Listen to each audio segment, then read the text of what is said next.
start with team news. Sean Worley, he's been nursing an injury. Have you got to manage that? Yeah, I've been, to be honest, Adam. He's been feeling his ankle slightly for a few weeks now. So we'll just have to see how he is this morning when he comes in. So do you think he might miss this game on Tuesday? Don't know, honestly. Don't really know till he comes in. So we looked at him Saturday and he didn't seem to be himself Saturday. But we know he's been nursing it. We've been managing it and he's been managing it with us. And he's got us through. We've got him through games. And obviously he scored a couple of goals as well on the way, hasn't he? In certain games. So we've just got to see how he comes in this morning. I'll let the physio to have a look at it. Just on Sean, how talismanic has he been for you this season at the age of 37? Unbelievable. I mean, what he produces at that age, what you've just said, but he's an absolute he's just a demon off the field. Looks after himself, conducts himself in the right way, recovers properly, just does everything right, and then you can see what he produces on the pitch, and what he produces in terms of if he doesn't score goals, he gives you performances. He just drives the team on with his enthusiasm, with his, he's always on the front foot, he's getting at plays, he likes dribbling, he's 1v1, he's aggressive when he's with the ball, so we couldn't speak highly enough for Sean. He's done unbelievable for this club at the minute. What are your thoughts about his future? Because his current deal ends in the summer, doesn't it? Has he been offered a new contract? No, but that's something that we will look at and we'll speak to Sean about, yeah. Just in terms of the other injuries, J. Rich Bagaloo, obviously more than a year since he played now. Are we likely to see him before the end of the season? I would say no, to be honest. I mean, I feel so sorry for Jay. He's had this infection that's, after an operation that's got into his blood and everything else. And it was just, it's really, really complicated. And, he's been under like top consultants and everything else that, London, all around the world have been on Skype, web meetings, whatever it is about the Jay situation. So hopefully we can get to the bottom of that for him, Okay. Farron Rawson, obviously concussion protocols have been followed. Is he available for this game? Yeah, Faz is available, yeah. That's a big boost for you, massive. Isn't it? We've missed him because obviously, again, he's aggressive in both boxes, loves defending, and that's why he gets that many whacks in his head. So he'll be a big plus for us. We're so happy to have him back. Any more injuries in the rest of the squad? Is that? No, not that I know of so there was nothing reported after the game Saturday, really, nothing reported yesterday. Sunday, so again we'll see. We'll have a medical meeting in a bit and we'll see what crops up. So at the minute, no, everyone's fine. You've got a really decent sized squad, John. I'm sure you would agree with that. Kelsey Mooney's not been involved recently. Why is that? Just a couple of personal things going on, which I'm not going to go into. That's Kelsey's his business on that, but he's come back in, he's doing his training, so we're supporting Kelsey with whatever he needs. Ben Woods is back from a ban as well, isn't he? Yeah, Ben's back, which is a good plus for us again. What he brings and the skill set that he's got. So yeah, that's another plus for us. I guess with the big squad, it's about finding the right formula to win games, is it not? It is. It's just a shame that we couldn't feel the same team that played against Tranmere that won midweek. So Connor Grant was feeling his ankle again, a little niggle, and we'll see how he is. So hopefully, everyone's fine, and it would be nice to field a team that won the previous game that you can put back out again. Just with the rule change of the 5 subs, obviously it's been in play for quite a while now. How beneficial is that for you when you're planning a match and how things go? Well, it is, because obviously there's a lot goes into putting the people on the bench and getting that right. Because from a defensive point of view, if you win in a game, then you can, shut up shop, sort of get your defenders on. If you've got defenders on the bench, if it's the other way where you're just taking a load of attackers off, whether the wide plays, number 10s, 8s, whatever, strikers. So you can put yourself on the front foot. So it's massive. I think it's great. It's a great change, and it brings that freshness, doesn't it? And it's, as I said, it's a different way of looking at it. Just at the moment with the form, you've obviously they won the games at Tranmere and Crewe, but you haven't scored more than 2 in a game since January the 4th. Yeah. What are your thoughts on that? Well, it just is what it is, isn't it? It's not as if we're not creating chances. So at the end of the day, is if we go back to the last 2 games. If we'd drawn them 2 games, people would have said, "Oh, that's you're drawing 2 games." But we end up getting 3 points out of 2 games. Yet definitely would have liked to have won the Morecambe game, got to not the Morecambe game, but we didn't. We're still in a good position in terms of where we are, with 7 points clear from second from bottom. So again, it's all the cup finals. It's in our own hands. We know what we've got to do. I think we've got 7 or 8 games at home, so we know what the job is, and we'll try and create chances. We'll try and put the chances away. We've had loads of chances in the first half, if you like, against Morecambe. The game should have been out of sight, and it wasn't. So, you know, you just lick your wounds, you get on. You can't start moaning. You can't start going, oh, feeling sorry for yourself. It didn't go in. What are you going to do next? So that's the thing. We've just got to keep working hard, as we will this morning. Put a plan together to go and attack MK Dons. The forward players obviously thrive off confidence. Is that a huge thing for you, the confidence of these forward players to get these goals? Well, it's confidence in anyone. If you're doing something well, you feel confident. You feel like really good about yourself, that you know you're succeeding in whatever that is. So that's confidence is massive. And if forwards are getting in them positions and not scoring, then they can show a lack of confidence. But you know, if we keep telling them to get in there, and the chances will go in, I'm sure they will go. Josh Woods signed a new contract recently. He scored at the weekend. That'll give him a huge boost. He'll be looking to be the one who can get you 9-10 goals a season now going forward, won't he? Well, hopefully that's the challenge for Josh. You know, you can't just be happy just being a professional footballer, sign your contract. You know, I want these lads to perform consistently well, and if they don't, then they're going to give the shirt up. You know, it was a totally different squad we had last year in terms of, you know, you could perform and you could perform just okay. Okay is not good enough.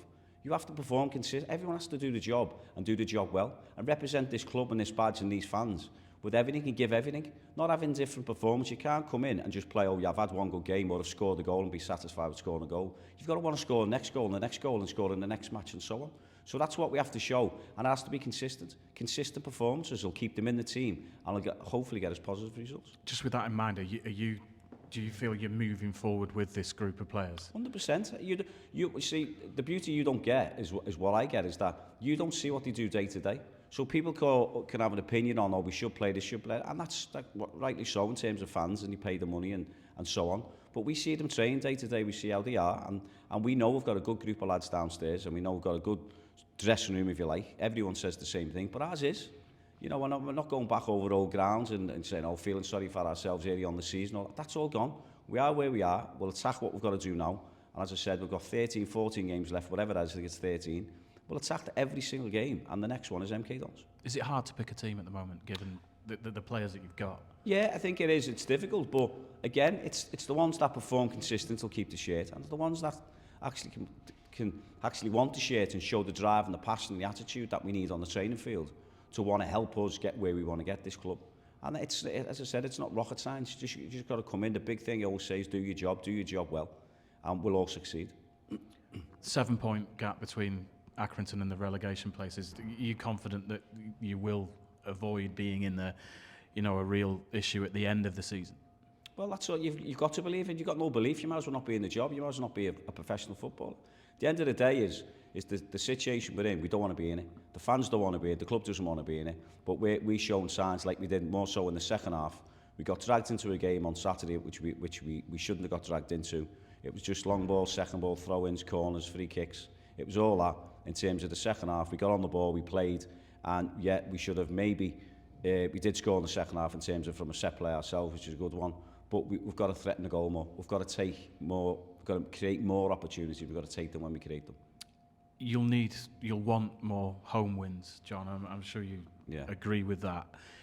Is it a case of playing differently away from home, and how does it work? Why do you think you've not won many home games?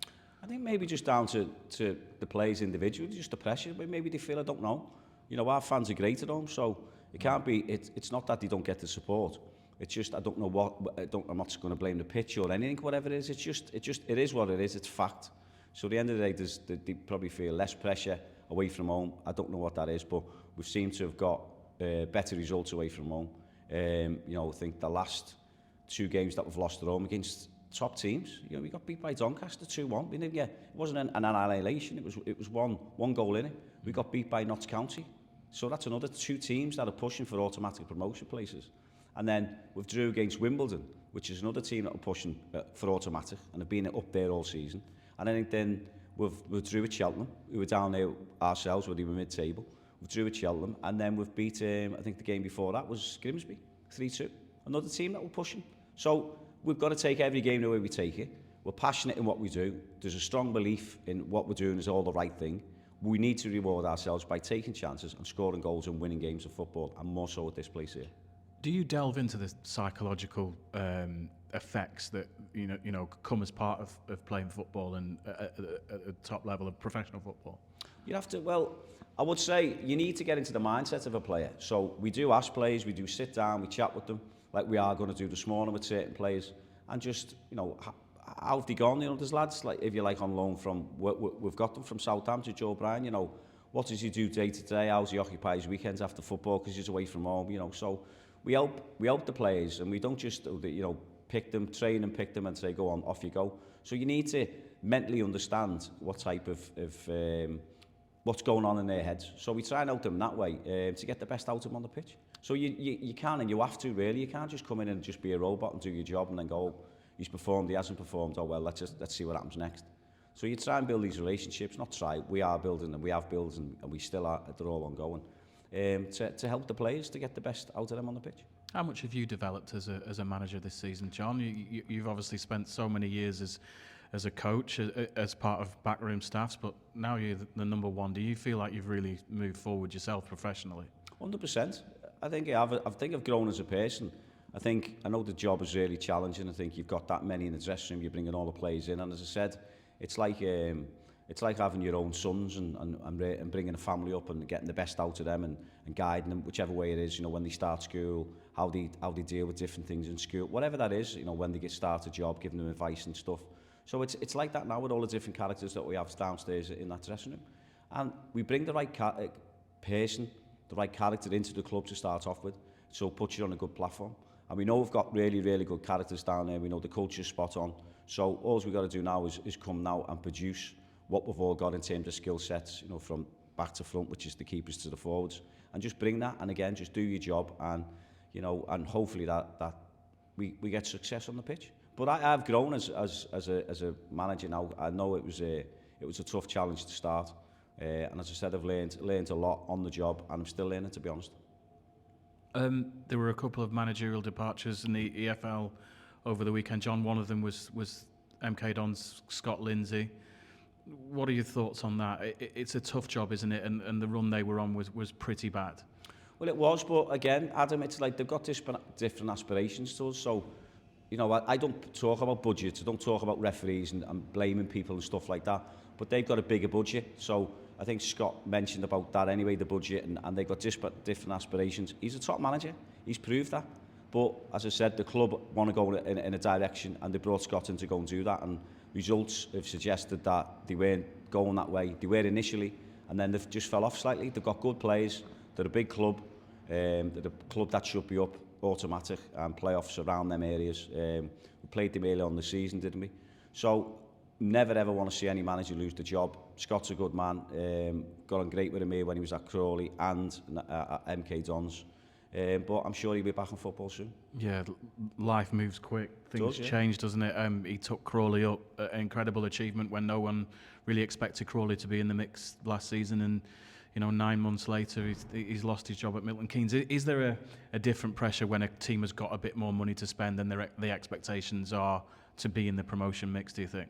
Well, it is, but again, you know what you're walking into, so you know what you're being sort of, you're brought into the place for. So it is one of them, the job, the aspirations, the goals. You've got to go and hit all them targets, and it's difficult. And when you don't, and the owners and the boards don't see progression or don't see things moving in the right way, then that's the decision they have to make. But again, what you said about Scott and what he done at Crawley was outstanding. On whatever budget they had, I don't know. But in terms of, he just didn't just get them up. They played unbelievable football, and they were rightfully got promoted, which is outstanding for Crawley and for Scott and his staff. So he's got his rewards in terms of where he went next. And as I said, he's been brought in for the style of play first and foremost at MK Dons. And you've got to produce, and you've got to go and get promoted, and you've got to go whatever that the targets were for them. And if it fell short, then obviously they've done what they've done. And as I said, Scott will be back in football soon.